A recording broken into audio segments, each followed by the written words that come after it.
Hello friends, स्वागत है आपका फ्री ऑनलाइन कोचिंग और भगवत स्टडी सेंटर। देखिए, हम लोग मौर्योत्तर काल के बारे में पढ़ रहे थे। तो जैसे पिछले वीडियोस में मैंने आप लोगों को बताया था कि मौर्य साम्राज्य के बाद जब मौर्य साम्राज्य के पतन हो जाता है, मौर्य साम्राज्य के बाद मौर्योत्तर काल, यानी कि मौर्योत्तर काल का मतलब ही है कि मौर्य के बाद, ठीक है, उसके उत्तर यानी मौर्य काल के बाद जो भी वंश आता है, एक साम्राज्य तो नहीं आता है। क्योंकि देखिए, मौर्य साम्राज्य के बाद अगर भारत में कोई बहुत बड़ा साम्राज्य आता है तो वो है गुप्त साम्राज्य। ठीक है, साम्राज्य का मतलब बहुत बड़े स्तर पे, बहुत बड़े क्षेत्र में जिसका शासन हो। ठीक है, बाकी मौर्योत्तर काल में छोटे छोटे वंश आते हैं। ठीक है, तो मैंने आपको बताया था पिछले वीडियोस में भी कि जब मौर्यों के पश्चात, मौर्य साम्राज्य के पश्चात भारत में दो तरह से, मौर्योत्तर काल में दो तरह के वंश स्थापित हो रहे थे। एक भारतीय वंश थे और एक तरफ से विदेशी वंश थे। ठीक है, तो भारतीय वंश में हम लोगों ने देखा, मेरे पिछली वीडियोस में मैंने बताया है, जैसे शुंग वंश, कर्ण वंश, सातवाहन वंश और चेदी वंश के बारे में। ठीक है, अब इसके बाद एक तरफ से तो वो भारतीय वंश का उत्पत्ति हुआ, या फिर भारतीय वंश का अपने शासन कर रहे थे भारत के कुछ भागों पे। ठीक है, लेकिन दूसरी तरफ जो विदेशी थे वो आक्रमण करके भारत में आ गए। ठीक है, मौर्यों के बाद मौर्योत्तर काल में, तो ये मौर्योत्तर काल में जो पहले जो विदेशी आए उसमें थे हिंद यूनानी, ठीक है, फिर शक, फिर पल्लव, फिर कुषाण, ये इस क्रम में भारत में आए। ठीक है, तो इनके आने के रीजन क्या थे? देखिए, ये प्राचीन भारत का मैप है। प्राचीन भारत के समय भारत का, पूरे भारत जो का भाग, अफगानिस्तान का भाग और पाकिस्तान, ये सारे ही पूरे, मतलब एक प्राचीन काल के समय ये पूरा क्षेत्र था। ठीक है, तो ये मान लीजिए कि ये अफगानिस्तान का है। ठीक है, ये अफगानिस्तान है और ये पाकिस्तान है, ये पाकिस्तान का क्षेत्र है। ठीक है, और ये भारत का मैप हो गया। तो इस समय, प्राचीन समय में ये पूरा ही क्षेत्र था। ठीक है, भारत साम्राज्य के अंदर। अब देखिए, तो हिंद यूनानी कहाँ से आते हैं? ये बैक्टीरिया से आते हैं। ठीक है, बैक्टीरिया एक जगह है जो कि अफगानिस्तान के उत्तर में है। ठीक है, मतलब कि उत्तरी अफगानिस्तान में एक जगह है बैक्टीरिया। ठीक है, और फिर पार्थिया, और उस पार्थिया प्राचीन समय का ईरान, मतलब जो पार्थिया था उस आधुनिक में ईरान है। ठीक है, तो यहाँ पे मैं लिख देती हूँ पार्थिया, और पार्थिया अब आधुनिक ईरान है, और बैक्टीरिया ये उत्तरी अफगानिस्तान है। ठीक है, उत्तरी अफगानिस्तान। ठीक है, तो देखिए, और ये सबसे पहले आते हैं हिंद यूनानी, जिसे हम लोग ग्रीक या बैक्टीरियन भी कहते हैं, और ये मध्य एशिया से आते हैं। तो मध्य एशिया से ये कहाँ से आते हैं? मध्य एशिया से ये पाकिस्तान होते हुए ये सिंध और पंजाब, क्योंकि पंजाब उस समय पूरा पाकिस्तान का रीजन था। ठीक है, क्योंकि ये 1947 के बाद पंजाब का ज्यादातर भाग पाकिस्तान में चला गया, कुछ अंश ही भारत में बचा है। तो जो पंजाब था वो पूरा, ये पाकिस्तान वाला क्षेत्र, सिंध और पंजाब का ये पूरा पार्ट था पाकिस्तान। तो देखिए, ये मध्य एशिया से आते हैं, और मध्य एशिया में उस समय अराजकता फैली हुई थी। क्योंकि देखिए, सबसे पहले भारत पे विदेशी आक्रमण किसका होता है? सिकंदर का। और सिकंदर का जो सेनापति था सेल्यूकस, तो जब वो यहाँ से चंद्रगुप्त से युद्ध करने के पश्चात वो चला जाता है मध्य एशिया में, और मध्य एशिया में वो बैक्टीरिया और पार्थिया, जहाँ ये जो मैंने बताया आपको, बैक्टीरिया और पार्थिया पे एक अपना बहुत बड़ा साम्राज्य स्थापित करता है। ठीक है, तो बैक्टीरिया का ही एक राजा रहता है डियोडोरस। ठीक है, तो वो डियोडोरस का पहले वहां पे शासन था। तो डियोडोरस ने क्या किया कि तो डियोडोरस जब सेल्यूकस अपना साम्राज्य स्थापित कर लिया तो उस समय क्या था, वहां पे जो छोटे छोटे राजा थे पार्थिया बैक्टीरिया में, तो उन सब में काफी अराजकता फैल गई थी, क्योंकि सेल्यूकस जो था वो दोनों ही मतलब पार्थिया और बैक्टीरिया पे अपना साम्राज्य स्थापित कर लिया।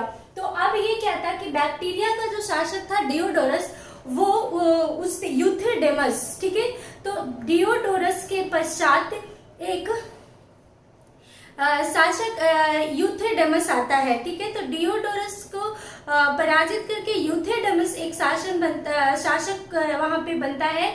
तो यूथेडेमस ने क्या किया कि यूथेडेमस का पुत्र आता है डेमेट्रियस प्रथम, ठीक है, और फिर यूथेडेमस को ही पराजित करके, मतलब डियोडोरस, फिर डियोडोरस द्वितीय, और डियोडोरस द्वितीय के बाद फिर यूथेडेमस एक वंश स्थापित होता है वहां पे बैक्टीरिया में, और यूथेडेमस का ही पुत्र है डेमेट्रियस प्रथम, ठीक है। एक बार फिर से मैं बता देती हूँ कि देखिए ये अफगानिस्तान और पाकिस्तान, तो सबसे पहले जो हिंद यूनानी आते हैं वो मध्य एशिया से आते हैं, और मध्य एशिया में क्योंकि अराजकता फैला हुआ था, सेल्यूकस ने वहां पे अपना साम्राज्य स्थापित कर लिया था, पार्थिया और बैक्टीरिया दोनों ही रीजन में, ठीक है, दोनों क्षेत्र पे अपना साम्राज्य स्थापित कर लिया था। इसी वजह से जो बैक्टीरिया का शासक था डियोडोरस, तो उस डियोडोरस प्रथम था, फिर उसके बाद डियोडोरस द्वितीय शासक बनता है। तो यूथेडेमस एक महत्वाकांक्षी राजा आता है वहां पे, और डियोडोरस द्वितीय की हत्या करके यूथेडेमस अपना शासन स्थापित कर लेता है बैक्टीरिया में, तो जिसे हिंद यवन भी कहते हैं, इंडो ग्रीक भी कहा जाता है, ठीक है। तो इंडो ग्रीक ने क्या, मतलब इंडो ग्रीक कहा जाता है, इंडो ग्रीक का शासक था वो यूथेडेमस। तो यूथेडेमस का पुत्र ही डेमेट्रियस प्रथम था। तो डेमेट्रियस प्रथम क्योंकि वहां पे अराजकता फैला हुआ था, इसी वजह से वो भारत आना चाहता था। तो वो भारत आया मध्य एशिया के रास्ते से। तो मध्य एशिया के रास्ता अफगानिस्तान और पाकिस्तान होते हुए वो पंजाब और सिंध वाले पोर्शन में आया, ठीक है, पंजाब और सिंध वाले में, तो पंजाब और सिंध में तो वो आता है जब, देखिए सबसे पहले आक्रमण डेमेट्रियस प्रथम ने, मैंने बताया जैसे यूथेडेमस का पुत्र था डेमेट्रियस प्रथम, तो यूथेडेमस का पुत्र डेमेट्रियस प्रथम आता है भारत में। इस पे भारत पे आक्रमण कर अफगानिस्तान, पंजाब, सिंध पे अधिकार कर लिया, ठीक है, और राजधानी क्या, शाकल। शाकल ये अफगानिस्तान में था, ठीक है, और ये जो कि आधुनिक नाम उसका शालकुट है, ठीक है। और प्रमुख शासक इस वंश का, हिंद यूनानी वंश का, ये तो डेमेट्रियस प्रथम आता है लेकिन कुछ दिन ही शासन करता है, लेकिन हिंद यूनानी जो सबसे प्रमुख शासक था वो मिनांडर था, ठीक है, मिनांडर। और मिनांडर के बारे में जानकारी हमें कहाँ से मिलती है, मिलिंद पन्हों से। देखिए मिनांडर जब भारत आता है तो उसको यहाँ की चाहे वो कला हो, संस्कृति हो, धर्म हो, वो सभी से आकर्षित हो जाता है, सभी की तरफ, ठीक है। तो आकर्षित होने के बाद यहाँ पे वो एक बौद्ध धर्म के जो थे नागसेन, उनसे वो मिलता है, नागसेन से, और नागसेन से जीवन चक्र के बारे में पूछता है, सारी चीजों के बारे में जब वो पूछता है तो इसी वजह से उसके मिलिंद, तो वो बहुत सारी बातें करता है नागसेन से। तो उस नागसेन और मिलिंद की जो बातचीत होती है वो सारा अंश एक मिलिंद पन्हों में मिलता है, जिसे हम लोग मिलिंद के प्रश्न बोलते हैं, लेकिन ये नाम मिलता है, ठीक है, मिलिंद पन्हों, और ये एग्जाम में पूछा भी जाता है, ठीक है। अब देखिए तो ये हिंद यूनानी आक्रमण के प्रभाव क्या होते हैं भारत पे। सर्वप्रथम सोने के सिक्के जारी किए थे हिंद यवन ने, ठीक है, तो ये इंपॉर्टेंट क्वेश्चन बनता है यहाँ से। उसके बाद ये प्रथम शासक थे जिनके काल के सिक्कों से राजा के नाम, जैसे हम लोग अब आगे देखते हैं कि राजा का नाम मिलता है सिक्कों पे, और जैसे गुप्त वंश के सिक्कों पे देखेंगे कि हम लोग राजा का नाम मिलता है और उनके काल की तिथि मतलब काल जो समय होता है उन लोगों के कितने समय से। तो सबसे पहले ये जो सिक्के हैं ये हिंद यवन के सिक्कों पे ही ये राजा के नाम और काल की निश्चित जानकारी मिलती है।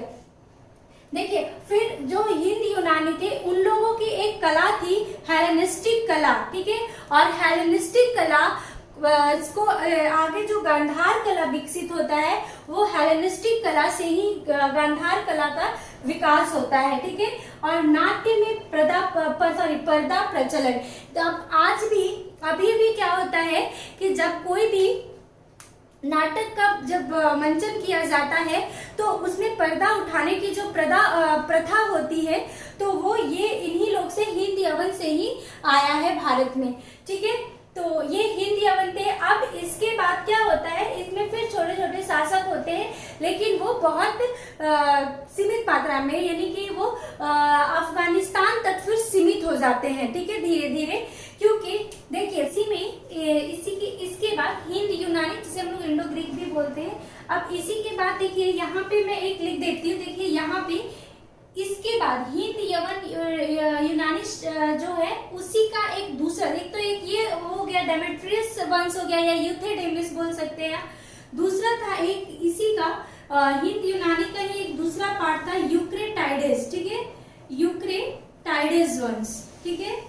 तो इसमें क्या होता है, इसका इससे प्रश्न आता है एग्जाम में, इसलिए मैंने बता दिया। इसमें एक आता है हेलियोडोरस, ठीक है। हेलियोडोरस एक प्रसिद्ध शासक होता है इसका, और इसने ये तक्षशिला का निवासी रहता है। और इसने क्या किया करता है, ये बेस नगर का गरुड़ ध्वज इसी के द्वारा स्थापित किया गया है, ठीक है। गरुड़ ध्वज जो है वो इसके द्वारा स्थापित किया है, जो विष्णु को समर्पित है, ठीक है, विष्णु को समर्पित है। तो ये प्रश्न पूछा जाता है, इसलिए मैंने बता दिया कि देखिए हिंद यूनानी जो है ये तो मैंने आपको बता दिया। इसके बाद जैसे इंडो ग्रीक में ही एक पहला था डेमेट्रियस वंश, क्योंकि ये डेमेट्रियस प्रथम वहां का शासक बनता, और एक उसी के दूसरे में शासक था यूक्रेटाइडेस वंश, और उसी का शासक था एक हेलियोडोरस। और हेलियोडोरस भी भारत आता है और वो वेशनगर का गरुड़ ध्वज स्तंभ स्थापित करता है, जो विष्णु को समर्पित है, जिसे उसे भागवत धर्म होने की साक्ष्य प्राप्त होता है, ठीक है। अब देखिए, अब इसके आगे देखिए हम लोग देखते हैं, ये इतना ही इम्पोर्टेंट था इसलिए मैंने बता दिया इसको। अब देखिए शक आते हैं। शक मूल निवासी जो थे वो मध्य एशिया के थे, ठीक है, ये मध्य एशिया के मूल निवासी थे। तो इन्होंने क्या किया कि ये हिंद यवन जब इधर अफगानिस्तान वाले रीजन में, जब ये काबुल वगैरह का जो अफगानिस्तान का जो काबुल वगैरह का रीजन है, उधर जब ये कमजोर इनकी स्थिति देखने लग गए शक जो थे, तो उन्होंने क्या किया कि उस काबुल वाले रीजन में आए, ठीक है। काबुल वाले रीजन में आते हैं क्योंकि वो देखते हैं कि हिंद यवन यहाँ पे काफी कमजोर शासक बन चुके हैं। फिर उसके बाद वो पार्थिया से भी लड़ते हैं, ठीक है, पार्थिया से भी ये इनका युद्ध होता है। तो जब ये युद्ध, पार्थिया भी उधर से आक्रमण करता है, इधर से ये काबुल की तरफ भी आ जाते हैं, तब ये क्या सोचते हैं कि अब हम लोग भारत की ओर चलते हैं, ठीक है। तो ये आगे, क्योंकि अब देखिए ये ईरान, इधर से अफगानिस्तान के बाद इधर ईरान है, ठीक है, ईरान है ये इधर, तो ईरान ही तो पार्थिया है ना प्राचीन समय में। तो जब ये पार्थिया जब ये शक यहाँ पे आते हैं, तो ये क्या सोचते हैं कि हम लोग यहाँ पे शासन कर लेंगे, लेकिन इधर से ईरान इन पे युद्ध करना शुरू कर देता है, इन पे आक्रमण करता है। तब ये क्या करते हैं, धीरे धीरे ये इस रास्ते से होते हुए भारत आ जाते हैं अंदर शक। तो शक 5 शाखाएं आती हैं जो अलग अलग भागों में विभाजित हो जाती है। जो सबसे प्रसिद्ध शकों की जो शाखा थी भारत में, वो पश्चिमी शाखा थी, और वो कहाँ पे शासन करते थे, देखिए वो इस रीजन में शासन करते थे, ठीक है। कहाँ पे, देखिए इस रीजन में, ये रीजन ना, ये हो गया, देखिए ये मध्य प्रदेश, ठीक है, ये मध्य प्रदेश वाले रीजन, ठीक है। फिर आते हैं ये राजस्थान और गुजरात वाले रीजन में, ठीक है, गुजरात वाले रीजन में। तो इस रीजन में शक शासन करते हैं। पश्चिमी शाखा जो है, क्योंकि ये भारत का देखिए ये पश्चिमी क्षेत्र है ना, तो इस क्षेत्र में आते हैं जो कि सबसे प्रसिद्ध शासक होते हैं, ठीक है। तो ये पश्चिमी शाखा पे आते हैं। तो मध्य प्रदेश में ही एक जगह है ना उज्जैन, तो उज्जैन में एक स्थानीय शासक होता है, वो बहुत शक्तिशाली शासक होता है। स्थानीय कोई शासक रहता है, वो जब शक जब उज्जैन की तरफ बढ़ते हैं, जब वो यहाँ गुजरात और राजस्थान होते हुए जब ये मध्य प्रदेश की तरफ जाते हैं और जब ये उज्जैन जाते हैं, तो जो उज्जैन का शासक रहता है वो शकों को पराजित कर देता है। ठीक है, जब वो शकों को पराजित करता है तो शकों को पराजित करने के पश्चात वो विक्रमादित्य उपाधि धारण करता है। ठीक है, ये विक्रमादित्य कब युद्ध करता है, वो 57-58 बीसी में। ठीक है, ये भी इम्पोर्टेंट है, 57-58 बीसी में वो युद्ध करता है शकों से और शक पराजित हो जाते हैं उस स्थानीय शासक से, और फिर वो उसके बाद वो विक्रमादित्य उपाधि धारण करता है। और यहीं से इसी विक्रमादित्य उपाधि से ही इतिहास में इसके बाद जब हम आगे देखते हैं, जैसे गुप्तों में चंद्रगुप्त विक्रमादित्य, ये सबसे प्रसिद्ध विक्रमादित्य की उपाधि धारण करने वाला शासक था।